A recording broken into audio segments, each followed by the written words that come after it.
નમસ્કાર, હું છું માર્ગી. આપની સાથે હેડલાઇન્સમાં જોઈએ કેટલાક મહત્વના સમાચાર.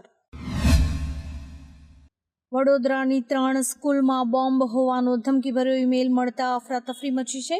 નવરચના સ્કૂલના પ્રિન્સિપાલને આ અંગે ધમકીભર્યો મેલ મળ્યો છે, જેમાં નવરચના યુનિવર્સિટી, સમા ઇન્ટરનેશનલ સ્કૂલ અને નવરચના વિદ્યાલયમાં બોમ્બ હોવાની વાત હતી. બોમ્બ સ્ક્વોડ, પોલીસ અને ફાયર વિભાગ ઘટના સ્થળ પર પહોંચી ગયા હતા અને વાહનો તેમજ આસપાસના વિસ્તારોમાં સઘન તપાસ હાથ ધરવામાં આવી હતી.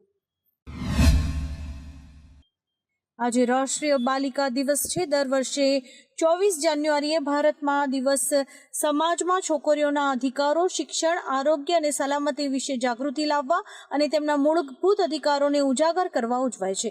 વર્ષ 2008માં ભારત સરકારે આજના દિવસને રાષ્ટ્રીય બાલિકા દિવસ તરીકે જાહેર કર્યો હતો. જોકે આજે પણ આપણા દેશમાં એવી ઘણી મહિલાઓ છે જેને તેમના મૂળભૂત અધિકારો વિશે જ જાણકારી નથી. મહારાષ્ટ્રના ભંડારામાં સેનાના હથિયાર બનાવતી ફેક્ટરીમાં આજે સવારે વિસ્ફોટ થયો હતો, જેમાં 5 લોકોના મોત થયા છે. સીએમ દેવેન્દ્ર ફડણવીસે અકસ્માતમાં એક વ્યક્તિના મોતની પુષ્ટિ કરી છે. પોલીસે જણાવ્યું છે કે એક વ્યક્તિનું મોત થયું છે અને 10 લોકોની શોધ ચાલુ છે. જોકે આ ઘટનામાં 12 લોકો દટાયા હોવાના અહેવાલ છે.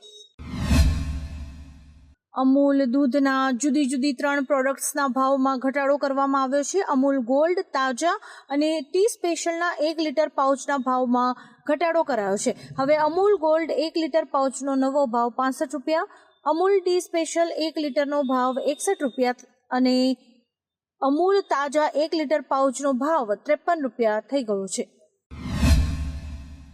વિકી કૌશલની છાવાનું ટ્રેલર રિલીઝ થતા વિવાદમાં સપડાયું છે, જેમાં છત્રપતિ સંભાજી મહારાજના રોલમાં વિકીએ ડાન્સ કર્યો છે. રાજ્યસભાના પૂર્વ સાંસદ સંભાજી રાજે છત્રપતિએ આ અંગે કહ્યું કે સંભાજી મહારાજને નૃત્ય કરતા બતાવવું ખૂબ જ ખોટું છે. સામાજિક કાર્યકર્તા તૃપ્તિ દેસાઈએ કહ્યું કે ડાન્સ કરતો સીન ડિરેક્ટર, પ્રોડ્યુસરે કાપવો જોઈએ. આ ફિલ્મ આવી રીતે રિલીઝ થશે તો મેકર્સને ભારે વિરોધનો સામનો કરવો પડી શકે છે.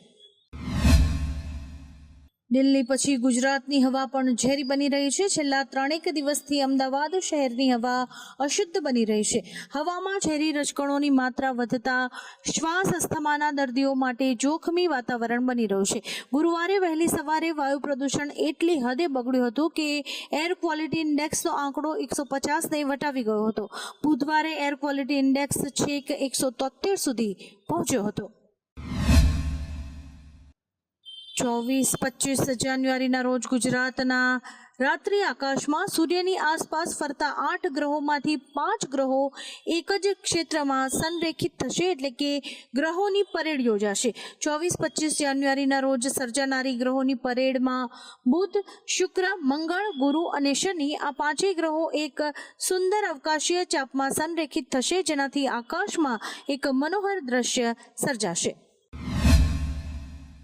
અમદાવાદના જીએમડીસી ગ્રાઉન્ડ ખાતે 23 જાન્યુઆરીએ ભવ્ય હિન્દુ આધ્યાત્મિક મેળાને ખુલ્લો મૂકવામાં આવ્યો હતો. આ દરમિયાન આરએસએસના સર કાર્યવાહ ભૈયાજી જોશીએ કહ્યું હતું કે ધર્મની વાત આવે ત્યારે સત્ય અને ન્યાયની વાત થાય છે. ધર્મની રક્ષા કરવા અધર્મ કહેવાય એવું પણ કરવું પડે છે. આ પ્રેરણા દેવાનો કાર્યક્રમ છે. ભારત અલગ વિચારોનો દેશ છે. કોઈ નેતા નહીં, પરંતુ ભારત વિશ્વગુરુ બનશે. ટ્રમ્પની નવી સરકાર બનતાની સાથે જ એક્શનમાં આવી ગઈ છે અને ઘૂસેલા પ્રવાસીઓને બહાર કાઢવાના આદેશ ઉપર પણ હસ્તાક્ષર કર્યા છે. મળતી માહિતી પ્રમાણે અમેરિકામાં ગેરકાયદેસર રીતે પ્રવેશેલા 500થી વધુ લોકોની ધરપકડ કરવામાં આવી છે. અમેરિકાના રાષ્ટ્રપતિ ડોનાલ્ડ ટ્રમ્પે સત્તા સંભાળ્યા બાદ આ અંગે કાર્યવાહી ઝડપી બનાવી છે. છેલ્લા 4 વર્ષોમાં અમેરિકામાં ગેરકાયદેસર ઇમિગ્રન્ટ્સનો ધસારો વધ્યો છે.